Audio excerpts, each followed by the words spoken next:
All over the world, all cultures, ancient and more modern, all have seemed to arrive to the same sort of idea or suggestion that crows are intelligent, they're wise, they're worth watching, and to various levels or degrees, they were worshipped.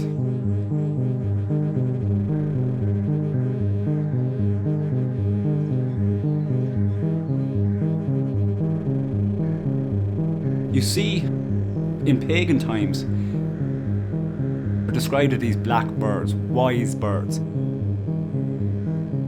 The Vikings and Odin, the Viking sort of god, had two ravens on his shoulders. They were called Hugin and Munin, and one was supposed to be the personification of his strength, and the other one was meant to be his wisdom. So these two birds used to go around the world. They were his eyes and his ears, and that's why he became such a powerful warrior. The Scandinavians still have quite a connection with ravens and with crows, so people have always known they're wise and powerful animals. In Ireland, there was Morrigan, who was the Celtic goddess of war. She was trouble. She could turn herself into a skull crow, a hooded crow. But also in pagan Ireland, they worshipped crows and they worshipped the ravens, and they reckoned they could foretell the success of harvests, what weather was coming, what was the outcome of battles. So the chieftains would look to the ravens and other large black birds for signs. But what happened is then Christianity came. You start seeing references in the literature like Devil's Own Bird, referencing these black figures. And they sort of start then attaching this sinister, dark connotations to crows. And I think that's carried over into modern sort of culture and folklore and storytelling. But we sort of try to attach meaning to everything. So as humans that we don't know, we're none the wiser. We looked a bit deeper, watched for a little longer, we'd actually figure out that they're just going about their business, they're having a chat, whatever, you know.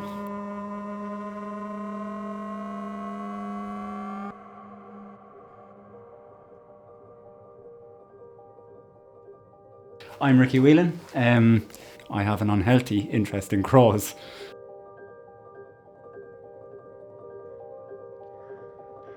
Like a murder of crows is sort of a very negative connotation.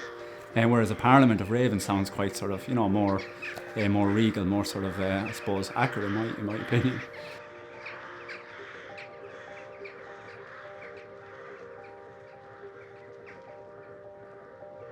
Crows are highly adaptable.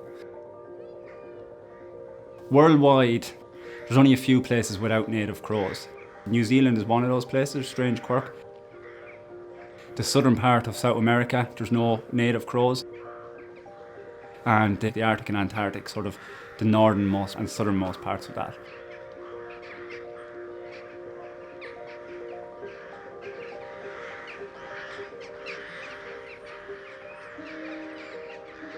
Like, birds are ubiquitous, so they're everywhere. Crows, they're super abundant in man-made landscapes. But when Ireland was under an oak woodland, there'd be very few crows. They need grassland. So as soon as we start chopping down those trees, we actually invited them into our world. And that's why we see them in this super abundance we do today.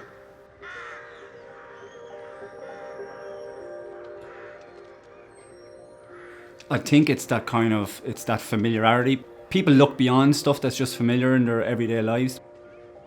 You don't think about the air you breathe or where it comes from, it's just there. Same as the crows are just always there. It's one of those things that just drift into that kind of landscape and the soundscape, and yeah, they're really quite familiar to people, but no one's ever really, don't think, stopped to think too hard about it, you know.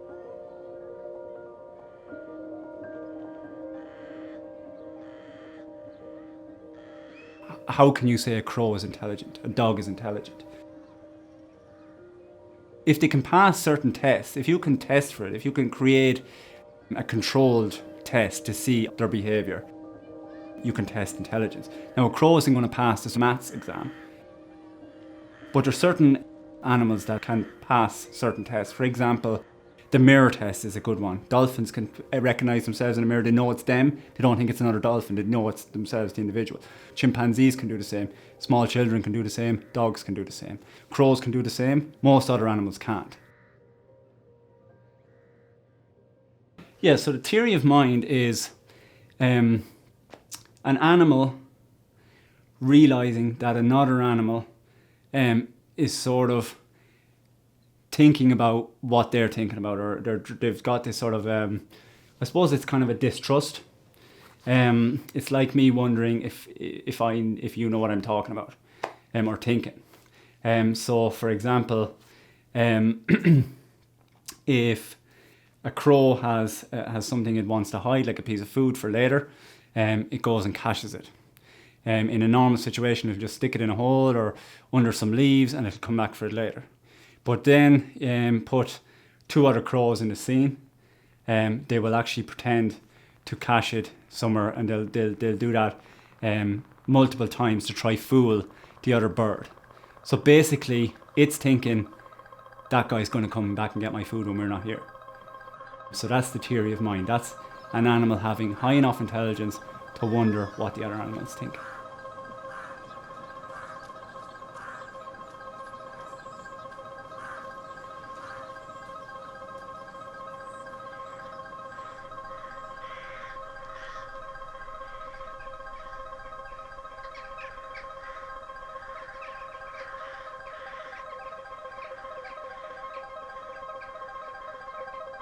We just don't make the connections to things. So people will see a crow, but they're not exactly thinking, okay, if I help this guy out, I'm helping the environment, or if I change this in my garden, I'm helping.